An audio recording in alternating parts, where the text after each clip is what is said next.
इस राशि का जातक शीतल शांत सा नील, धीरज प्याला जब छलके फिर तीक्ष्ण जो तीर। बहुत करे मेहनत प्राणी बहुत चलावे हाथ, पर नतीजा वही रहे तीन ढाक के बाद। जी हाँ प्रिय साथियों, हम बात कर रहे हैं कुंभ राशि के जातकों के बारे में।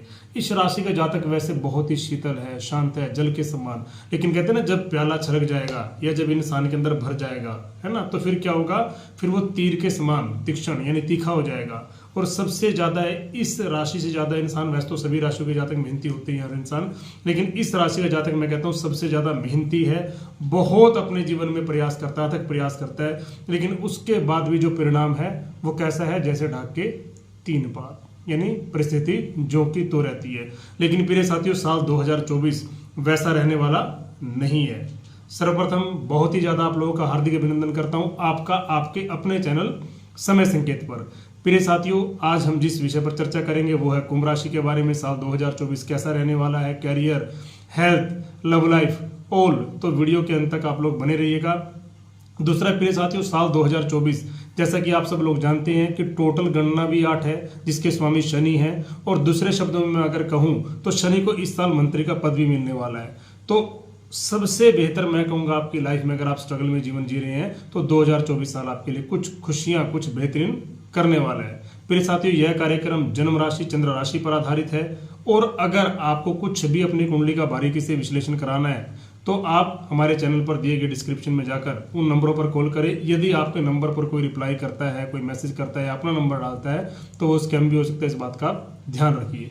सबसे पहले प्रिय साथियों बात करते हैं ग्रहों के ट्रांजिट होने की। साल के शुरुआत में ग्रह कहां कहां पर प्लेसमेंट होंगे। साल के शुरुआत में ही लगन घर में शनि, दूसरे घर में राहु, तीसरे घर में बृहस्पति, कुंडली के अष्टम भाव में केतु, कुंडली के 10th हाउस में आपके शुक्र, कुंडली के 11th हाउस में सूर्य, बुध और मंगल, और कुंडली के 7th भाव में चंद्रमा।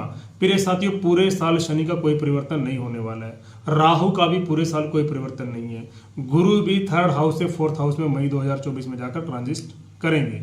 आज हम बात करेंगे सबसे पहली भविष्यवाणी की साल 2024 की, शुक्र की। शुक्र आपकी कुंडली में आप सब लोग जानते हैं कि आपके भाग्येश भी, आपके सुखेश भी हैं, तो वो आपकी कुंडली के योग कारक हैं और आपकी कुंडली में सबसे ज्यादा महत्वपूर्ण भूमिका रखते हैं।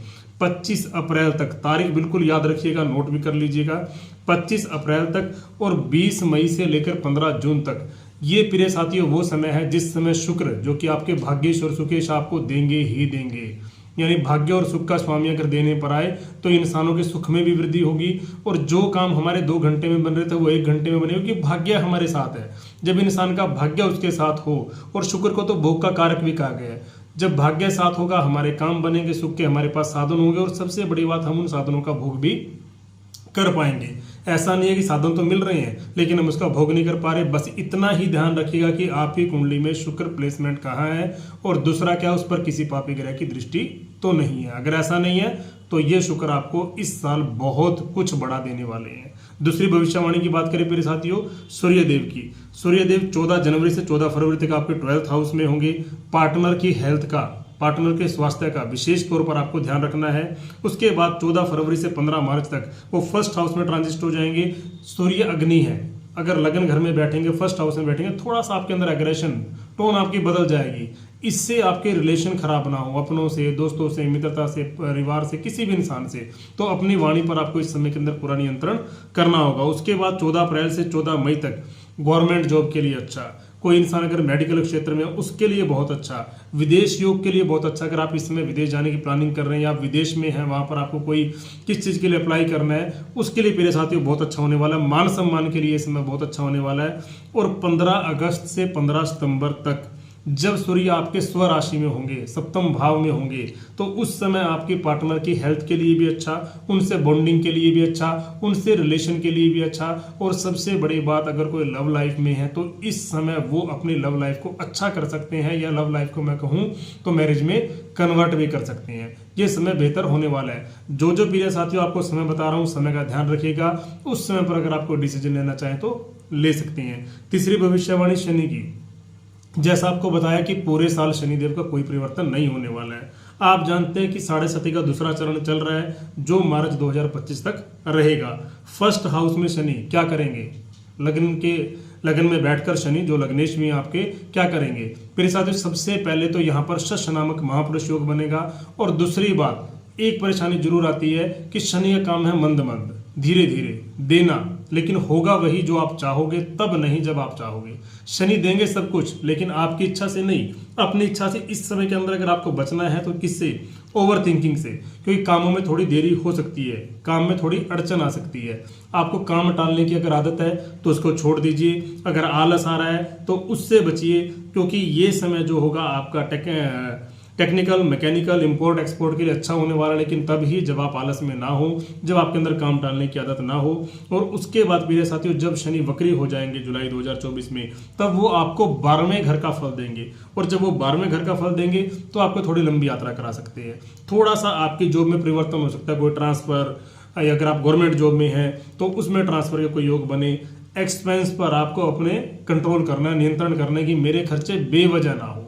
खर्चे करना कोई बुरी बात नहीं, खर्चे कब करेंगे? जब पैसा आएगा, लेकिन वो बेवजह नहीं होने चाहिए, अननेसेसरी नहीं होने चाहिए। ध्यान रखिए, पैरों में इस समय दर्द तकलीफ हो सकती है, इस चीज का भी आपको ध्यान रखिए। अगर पैरों में कोई तकलीफ है तो उसका आप ध्यान रखकर चलिएगा।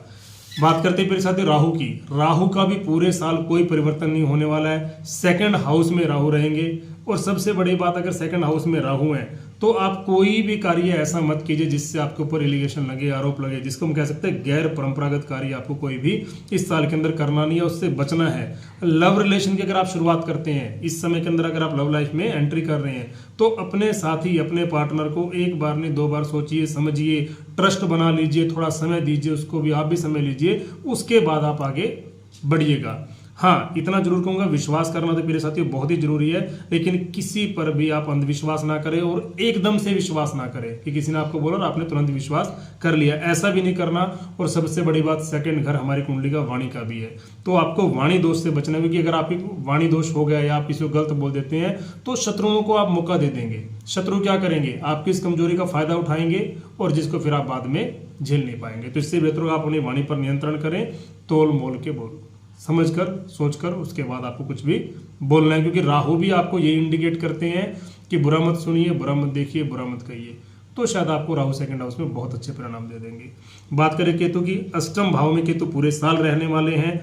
जो लोग रिसर्च करते हैं, जो लोग साइंटिस्ट हैं, तंत्र मंत्र ज्योतिष अध्यात्म, जिनमें खोजी प्रवृत्ति के मैं कहता हूँ इंसान है, रिसर्च करने वाले इंसान है, उनके लिए ये समय बहुत बेहतरीन होने वाला है। काम पर इस समय वो लोग अपना फोकस कर पाएंगे और शायद रिसर्च करके कुछ ऐसा निकाल पाए जो कि सामने वाले के लिए असंभव भी हो, सामने वाले को लगे कि ऐसा आपने कैसे कर लिया। बात करो मेरे साथियों बृहस्पति की, थर्ड हाउस में बृहस्पति जब फोर्थ हाउस में आएंगे मई 2024 में, मैं कहता हूं लाभेश और धनेश जब केंद्र में आ जाएंगे या केंद्र त्रिकोण में आ जाते हैं तो बहुत ही बेहतरीन फल देने वाले हैं। किस चीज के लिए? धन वृद्धि के लिए। धन के अनेक रास्ते बनेंगे, लाभ वृद्धि होगी और सबसे बड़ी बात वो आपके सुख में वृद्धि करेंगे।